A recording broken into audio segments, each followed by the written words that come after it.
사랑하는 하나님 아버지, 감사합니다. 새해의 첫 예배를 이 수요 예배 가운데 열어주시고 우리가 오늘 모여서 하나님을 찬양하고 또 하나님 예배할 수 있게 하시니 감사합니다. 이제 하나님 말씀을 듣고자 합니다. 쉬지 말고 기도하라는 그 하나님의 명령 속에 담긴 하나님의 사랑을 우리가 잘 배우게 하시고 2019년 새로운 한 해를 기도로 열어가는 우리 성도님들 다 될 수 있도록 주님이 이 시간 말씀 가운데 성령 하나님 은혜 주시고 또 이 자리를 주님 붙잡아 주시기를 간절히 기도합니다. 감사드리며 예수님 이름으로 기도드립니다. 아멘. 오늘은 우리가 쉬지 않고 기도할 수 있는 이유라는 제목으로 말씀을 나누겠습니다. 데살로니가전서 5장 16절에서 18절까지 우리 한 목소리로 한번 하나님 말씀 봉독하겠습니다. 시작. 항상 기뻐하라, 쉬지 말고 기도하라, 범사에 감사하라. 이것이 그리스도 예수 안에서 너희를 향하신 하나님의 뜻이니라. 아멘. 우리 옆에 분들을 한번 보시고 쉬지 말고 기도하는 한 해 됩시다. 이렇게 하면 인사하겠습니다. 오늘 말씀이 쉬지 말고 기도하라는 말씀입니다. 우리가 지난주에 어떤 일에도 항상 기뻐할 수 있는 이유에 대해서 말씀을 나누었습니다. 성경은 우리가 어떠한 일에도 항상 기뻐하며 사는 것이 우리 마음에 있는 그런 세상적인 걱정과 근심이 가지고 오는 염려 때문에 우리가 기뻐하지 못한다라고 그렇게 말씀을 드렸었죠. 그리스도인들은 하나님을 믿고 사는 사람들입니다. 그래서 우리 그리스도인들을 믿을 신자를 써서 신자라고 이렇게 부릅니다. 신자인 우리가 믿는 하나님은 우리의 아버지가 되어주시는 분이시죠. 즉 우리 하나님은 불교에서 믿는 석가모니나 힌두교에서 믿는 시바신이나 또는 이슬람교에서 믿는 알라신이 아니라는 것입니다. 구약 성경에서 하나님이 계속해서 강조하는 것은 나는 세상의 신들, 이방 신들, 우상들과는 다른 존재다. 그것을 강조하고 있습니다. 세상의 신들은 사람이 그 신을 위해서 어떠한 행위를 정성을 다해서 할 때 그 신이 감격을 받아서 복을 준다라고 말합니다. 이게 세상 종교의 원리예요. 세상의 신들은 사람의 필요를 먼저 알아서 먼저 그들을 채워주고 도와주는 그런 존재가 될 수 없다라고 말합니다. 그러나 우리 하나님은 우리의 아버지이시기 때문에 우리가 필요로 하는 것들을 미리 알고 계시는 분이고 또한 이 세상을 살아가는 동안 필요한 것들을 채워주시는 분이시다. 그렇게 말씀을 합니다. 부모님이 자식들을 돌볼 때 그 필요를 미리 알아서 아무 대가 없이 자녀들을 돌보잖아요. 오늘 위원회 보혜가 이렇게 참석해서 감사한데 부모님들이 우리가 뭘 잘해야 우리를 돌봐주고 섬겨주는 것이 아니지 않습니까? 우리가 필요한 것들을 이미 알고 부모님들이 자녀들을 돌보는 것처럼 성경은 하물며 하늘아버지께서 너희에게 필요한 것들을 모르시며 또 그 필요를 채워주지 않겠느냐 이렇게 말씀합니다. 그래서 예수님께서는 신자들은 세상의 걱정으로 염려하는 자들이 아니다라고 말씀하죠. 마태복음 6장 31절에서 32절까지 말씀 같이 한번 읽어보겠습니다. 시작. 그러므로 염려하여 이르기를 무엇을 먹을까 무엇을 마실까 무엇을 입을까 하지 말라. 이는 다 이방인들이 구하는 것이라. 너희 하늘 아버지께서 이 모든 것이 너희에게 있어야 할 줄을 아시느니라. 아멘. 여기서 이방인들이란 하나님이 아닌 다른 신을 섬기는 자들을 말하는 것입니다. 그들은 세상적인 염려에서 벗어나고 싶어서 먹을 것, 마실 것, 입을 것을 그 필요로 하는 것들을 그들의 신에게 구하면서 살아갑니다. 그러나 신자들은 그럴 필요가 없는 존재라고 말하고 있는 거예요. 그러한 것들을 공급해 주시는 하나님 아버지는 우리에게 그러한 것들이 필요한 것을 다 아시는 분이시다. 우리가 꼭 빵 주세요, 밥 주세요, 옷 주세요 해야 아이고 네가 필요했구나 그러면 내가 들어줘야지 하는 그런 신이 아니라는 거예요. 우리의 필요를 아실 뿐만 아니라 그 필요를 매일 채워주시는 분이 바로 우리 하늘아버지 하나님이라고 말씀합니다. 그러므로 우리는 염려할 필요가 없는 자들이라는 것이죠. 지금 상황이 어떠하든지 간에 항상 기뻐할 수 있는 이유는 하나님이 우리의 필요를 아시고 채워주시는 분으로 계시기 때문이다 말씀합니다. 다만 우리의 믿음이 부족해서 염려하며 사는 것이라고 예수님이 말합니다. 하나님의 자녀라면 염려하고 살아도 하나님이 지키시고, 염려하지 않고 살아도 하나님이 지켜주신다라는 거예요. 그래서 예수님은 그러니까 염려하지 마라 이렇게 말씀합니다. 염려하며 살아도 하나님 어차피 지켜주시고, 염려하지 않고 살아도 지켜주시는데 왜 염려하냐 이렇게 말씀하는 거죠. 사실 우리는 많은 것들을 특별히 기도하지 않아도 하나님이 채워주시는 가운데 살아갑니다. 우리가 특별히 구하지 않는데 하나님이 알아서 우리에게 채워주시는 것이 얼마나 많은지 몰라요. 우리의 삶의 질을 결정하는 것은 염려를 하고 말고에 달려있는 것이 아니라 하나님 아버지의 자녀라는 그 신분이 그것을 결정한다라는 것입니다. 우리가 세상 사람들과 다를 수 있는 원동력은 히브리서 11장 6절에서 말씀하고 있는 바와 같이 반드시 하나님이 계신 것을 믿는 믿음에 있는 것입니다.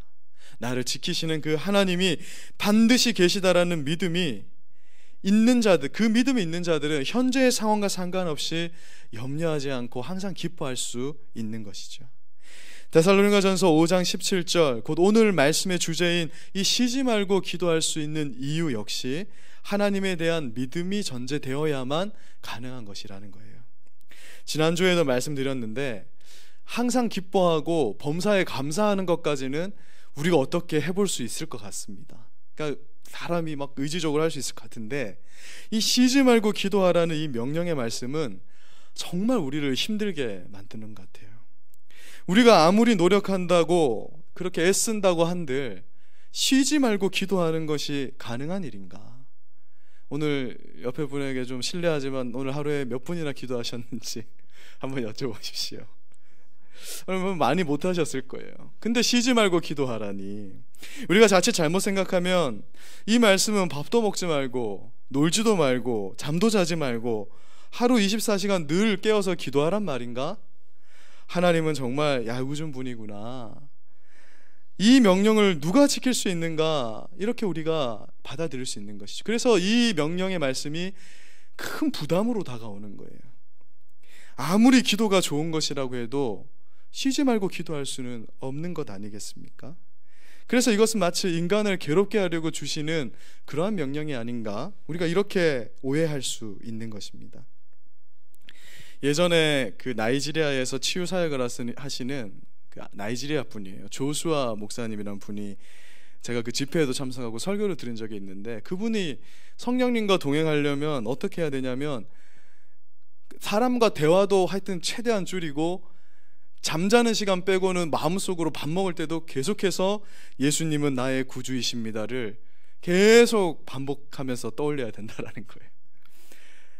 굉장히 은혜로운 말씀인데 순간적으로 이런 마음이 들었어요. 조수아 목사님 정도 되는 분이면 가능할지 모르겠으나 사실 일상을 살아가야 하는 우리 성도님들이 어떻게 그렇게 살아갈 수 있겠습니까? 아니, 하다못해 TV도 한 번씩 봐야 되고, 우리가 사랑하는 사람들과 만나서 식사도 하고 교제도 해야 되는데, 그러니까 이 말씀이 참 우리에게 부담으로 다가온다라는 것이죠. 그런데 여러분, 우리 하나님이 어떤 하나님인가, 그것이 먼저 우리가 생각해 봐야 되는 부분이에요. 우리 하나님은 우리를 사랑하시는 사랑의 아버지이시잖아요. 성경에서 요구하는 하나님의 모든 명령이 겉으로 보기에 우리를 괴롭게 하고 우리를 절망스럽게 그렇게 느껴지는 그러한 명령이 있을지라도 그 안에는 분명 하나님의 사랑이 숨어 있다는 것입니다. 하나님 아버지는 우리를 결코 괴롭게 하는 분이 아니라, 또한 좋지 않은 것을 주시는 분이 아니고, 분명히 말씀에도 하나님의 사랑이 숨어 있을 것이라는 것을 우리가 생각할 수 있는 것이죠. 이런 하나님에 대한 바른 이해가 전제된다면 쉬지 말고 기도하라는 이 요구는 전혀 다른 시각으로 우리에게 다가오게 됩니다. 저번에도 한번 말씀드린 적이 있는데요, 저에게 정말 잊혀지지 않는 문구가 있습니다. 그게 뭐냐면, 신자들이 방황하는 이유의 99.9%는 하나님에 대한 오해에서 비롯되는 것이다. 우리가 하나님을 잘 알지 못하니까 우리 신앙에 방황이 찾아온다는 것이에요. 하나님께서 우리에게 쉬지 말고 기도하라고 요구하시는 이유가 무엇일까? 도무지 겉으로는, 이 말씀을 겉으로만 봤을 때는 하나님의 사랑의 감정이 느껴지지 않습니다. 쉬지 말고 기도하라. 왜냐하면 우리 인간들은 기도하기가 어려운 존재들이기 때문에 그래요. 그런데 그 말씀 속에 담긴 하나님의 숨겨진 사랑이 어떤 것인지를 우리가 한번 생각해 보겠습니다. 자, 성경을 볼 때 우리가 기뻐하는 것을 가장 방해하는 것이 무엇이라고 말씀드렸죠? 염려라고 말씀드렸잖아요. 그렇다면 우리가 기도하는데 가장 방해가 되는 건 뭘까요? 무엇이 우리를 기도하지 못하게 합니까? 물론 나태와 게으름 이런 것도 있겠지만 성경은 그것이 죄라고 말합니다. 우리에게 죄가 있으면, 죄의 문제가 있으면 하나님과의 관계에서 문제가 생겨서 우리가 하나님과 기도할 수 없다라고 말씀합니다. 로마서 3장 23절 말씀 한번 읽어보겠습니다. 시작. 모든 사람이 죄를 범하였음에 하나님의 영광에 이르지 못하더니. 그러니까 사람의 죄가 우리를 하나님 앞에 나아가지 못하게 한다라는 것이죠. 기도가 하나님과의 만남이고 하나님과의 대화라고 생각할 때 죄야말로 하나님께 우리가 기도하지 못하게 하는 근본적인 원인이라는 것입니다. 이제는 너무 흔한 비유라서 어떤 분은 이것이 성경에 나오는 비유가 아닌가 착각하는 비유가 있어요. 근데 이 비유만큼 우리로 하나님 아버지와 우리 사이를 가로막는 죄의 심각성을 잘 설명해 주는 비유가 없는 것 같아서 오늘 한 번 더 나누고자 합니다. 사실 다 아는 비유인데요. 어떤 부유한 아버지에게 아들이 있었습니다. 그런데 어느 날 이 아들이 공놀이를 하다가 아버지가 가장 아끼는 참 값비싼 도자기를 깨버린 거예요. 아들은 아버지가 그 도자기를 얼마나 아끼는지를 알고 있었기 때문에 급하게 도자기 조각을 다 모아가지고 아무도 모르게 버렸습니다. 완전 범죄를 했다라고 생각을 한 것이죠. 그런데 이게 웬일입니까? 그 집에서 일하던 하인인 돌쇠가 주인집 아들의 범죄 행각을 처음부터 끝까지 다 지켜보고 있었던 거예요. 주인집 아들은 돌쇠에게 제발 내가 도자기를 깨뜨렸다고 아버지께 말하지 말아달라, 비밀로 해달라고 간청을 했습니다. 돌쇠는 도련님 알았습니다 라고 하면서 야릇한 미소를 지었습니다. 이날부터 아들은 괜히 아버지만 보면 시선을 피하게 되고 자리를 피하게 돼요. 저 멀리서 아버지가 오면 혹시라도 눈이 마주칠까 봐 피하게 되는 것이죠. 자기가 아버지께 잘못한 일 때문에 아버지를 대면하기가 너무 껄끄러워지는 것입니다. 그래서 자꾸 아버지를 피하게 됩니다. 그런데 더 큰 문제가 발생한 거예요.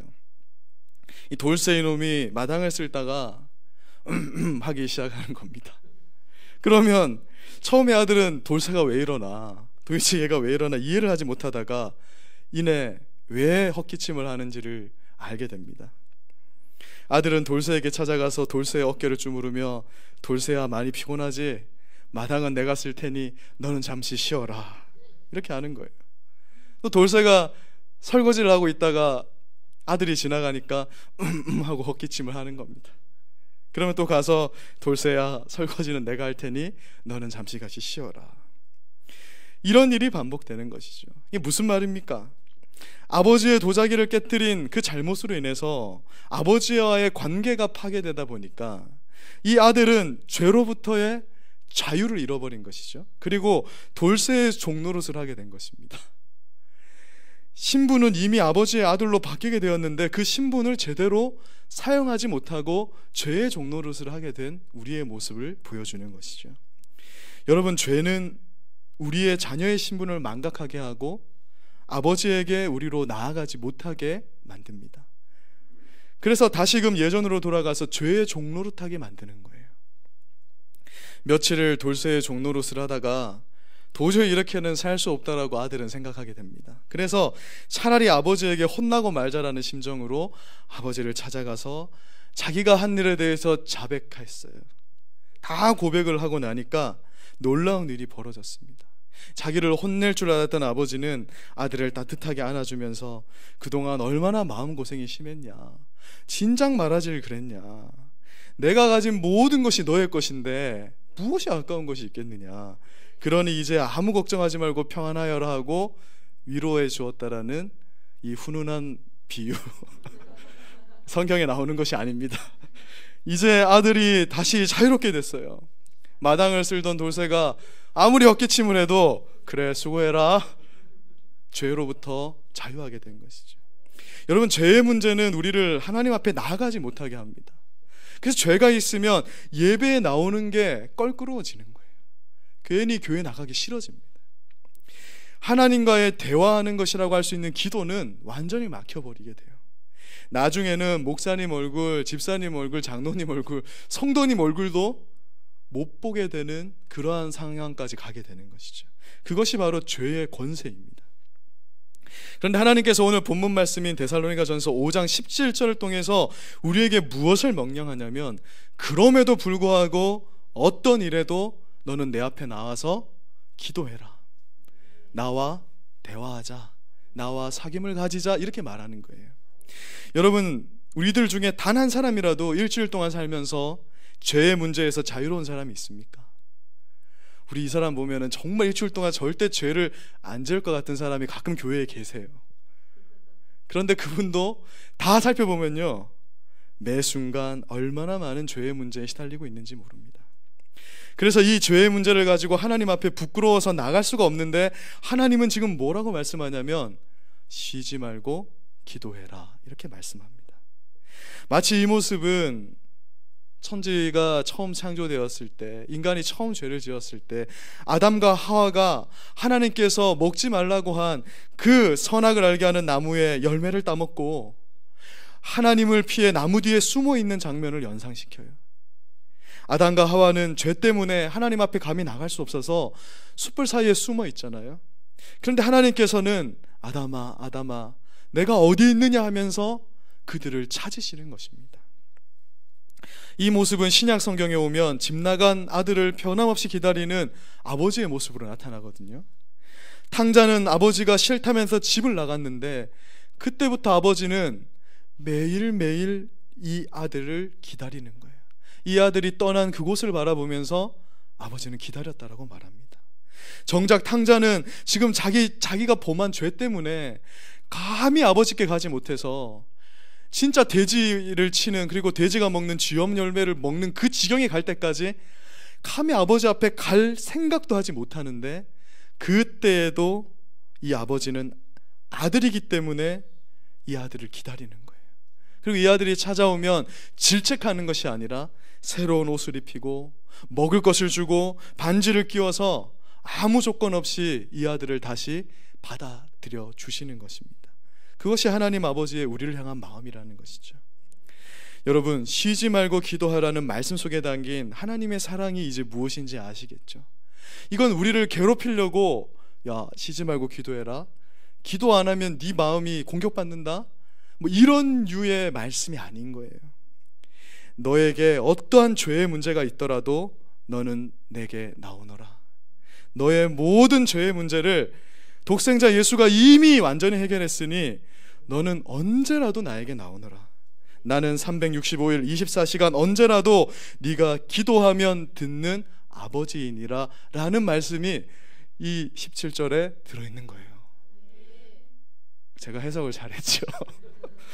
여러분, 지금도 쉬지 말고 기도하라는 말씀이 부담감으로 다가오십니까? 전 예전에는, 지난주도 말씀드렸지만, 이 말씀만 보면 숨을 쉬기가 어려워.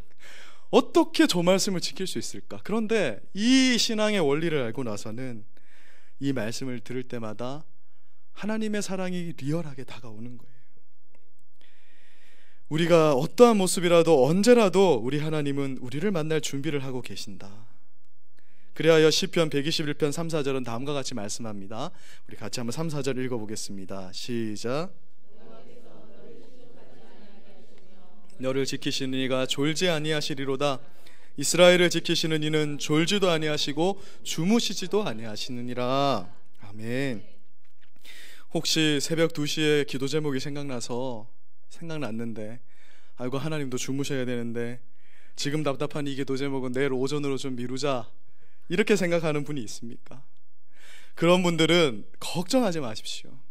우리 하나님은 24시간 주무시지도 않고 졸지도 아니하시고 언제라도 우리가 죄의 문제 들고 나오기만 하면 우리를 맞이해 주시는 하나님이라는 거예요. 우리 하나님이 쉬지 않고 우리를 돌보고 계시니 우리 역시 쉬지 않고 하나님 앞에 기도할 수 있는 그러한 존재라는 것을 말씀하고 있는 것입니다. 그리하여 사도 요한은 우리에게 어떠한 자격이 부여되었다고 합니까? 우리 요한일서 1장 9절도 한번 읽어보겠습니다. 시작. 만일 우리가 우리 죄를 자백하면 그는 미쁘시고 의로우사 우리 죄를 사하시며 우리를 모든 불의에서 깨끗하게 하실 것이요. 아멘. 우리가 우리의 죄를 자백하기만 하면 하나님은 믿을 만한 분이라는, 미쁘시다라는 것은, 하나님은 우리를 야, 너 왜 왔어? 죄의 문제 그거 3000배 하고 뭐 또는 뭐 기도 열심히 뭐 다른 거 하고 와서 너가 와야 돼, 이런 것이 아니라는 거예요. 그는 믿을 만하시고 의로우시기 때문에 언제라도 예수 그리스도께서 우리를 위해서 감당하신 그 죄 사함의 권세를 가지고 우리를 맞이해 준다라고 말씀하고 있지 않습니까? 우리가 어떠한 죄의 문제가 하나님과 우리 사이를 가로막는다 해도 우리의 죄를 스스로 고백하며 나아가기만 하면 언제라도 하나님께 나아갈 수 있는 존재가 된 거예요.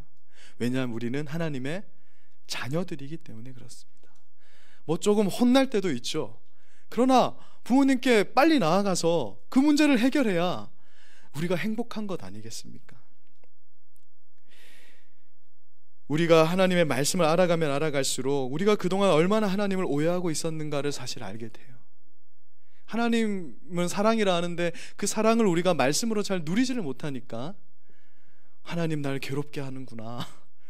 어떤 분들은 정말 그런 말씀 하시더라고요. 도대체 나를 언제까지 괴롭히겠습니까? 사실 그런데 그것이 아니죠.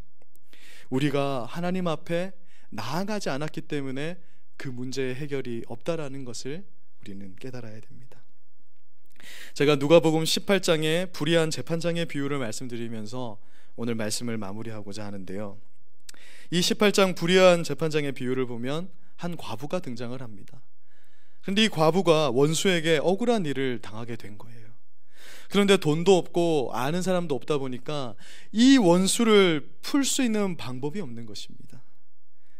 올바른 판정으로 자신의 억울한 원한을 풀고 싶은데 돈이 없다 보니까 억울한 일을 당한 이 과부가 할 수 있는 일은 그 지역에 살고 있는 재판장을 찾아가서 요청하는 것밖에 없어요. 그런데 이 비유를 보니까 이 재판장은 하나님도 두려워하지 않는 자다, 이렇게 말씀하고 있습니다. 하나님을 두려워하지 않는데 이 사람에게 인정을 베풀겠습니까? 절대 그렇지 않죠. 그러나 이 과부는 포기하지 않고 계속해서 원한을 풀어달라고 아침이고 점심이고 저녁이고 잘 때고 그냥 원한을 풀어주소서 하고 그 집 앞을 찾아가는 거예요. 그때 재판장은 이렇게 말합니다. 내가 하나님도 두려워하지 않는데, 이게 2번이나 강조가 돼요. 내가 하나님을 두려워하지도 않는데 이 과부는 나를 너무 귀찮게 하여서 이러다 내가 신경쇠약으로 죽게 되었으니 내가 그 원한을 풀어줘야겠다, 이렇게 말하거든요. 누가복음 18장 1절을 보니 예수님께서 이 비유를 말씀하신 이유가 뭐라고 말씀하냐면 항상 기도하고 낙심하지 말아야 할 것을 말씀하기 위해서다라고 말씀합니다. 그러므로 이 비유가 우리에게 던져주는 메시지가 무엇입니까?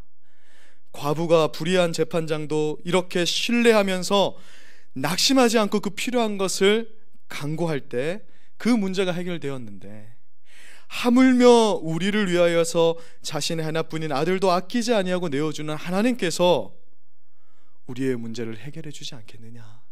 이 과부도 하나님도 두려워하지 않는 저 불의한 재판장도 신뢰하는데 어떻게 하나님을 믿는 우리가, 하나님의 자녀들이 신실하신 하나님을 믿지 아니하는가, 그분께 나아가서 기도하지 아니하는가, 그것을 지적하고 있는 것입니다.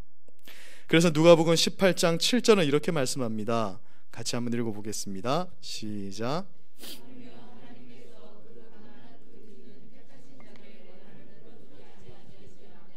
그들에게 오래 참으시겠느냐. 아멘. 여기서 중요한 건 하물며입니다.